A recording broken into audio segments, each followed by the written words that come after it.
नमस्कार हजुर। म आज हजुरहरु समक्ष एउटा सानो गुनासो, आफ्नो गुनासो आफैलाई गर्दैछु हजुर। मैले कति सजाएर राखेको थिएँ तिम्रो मायालाई, तर आज तिमीले एउटा सिसा झै चकनाचुर पारेर तिमी मबाट टाढा भयौ। आखिर गल्ती के थियो मेरो र? के गल्ती थियो र? मैले के गल्ती गरेको थिएँ र भन त? सायद अहिले तिमी पस्ताउँदै होलाउ। म पनि तडपिरहेको छु।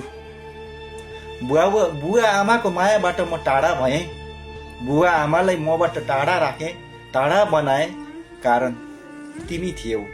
तिमीले जे भन्यौ त्यो मान्दै गएकै थिएँ। अब अहिले तिमीलाई ती छोराछोरीले तिमीलाई सोध्दैनन् र? बाबा आउनुहुन्न, बाबा आउनुहुन्न भने तपाईलाई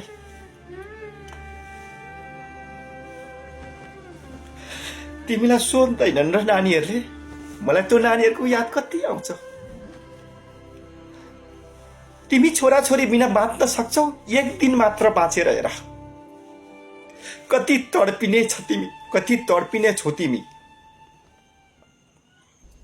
मबाट मेरो मुटुका टुक्राहरूलाई टाढा बनाएर तिमी गयौ, होइन?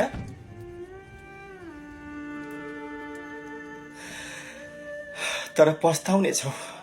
माइती घरको आँगन बस 2-4 दिनको रौनक मात्रै हो। 2-4 दिनको रौनक मात्रै हो। सायद तिमी अहिले पस्ताइरहेकै होलाउ। छोराछोरीलाई के भनेर जवाब दिँदै होलाउ। तिमीलाई पनि गाह्रै होला। ठिकै छ। मेरो जिन्दगीदेखि तिमी टाढा भयौ। मेरो जिन्दगीदेखि आमा बुवालाई टाढा गरायौ।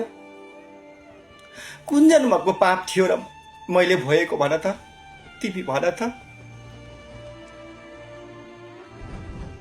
ठिकै छ। तिमी एक्लै बाँच्न सक्छौ भने म पनि एक्लै बाँच्न सक्छु। नसके पनि कोसिस त गर्नै पर्छ मैले, होइन र? कोसिस म गरौँला, तर सजिलो रहेनछ। तिमीले सोचे जस्तो सजिलो छैन जिन्दगी जिउन। त्यति सजिलो छैन माया, त्यति सजिलो छैन। हस् त, आजलाई यति नै है त। फेरि भेटे बाचा सहित। अहिलेलाई बिदा चाहन्छु। हस्, बाई।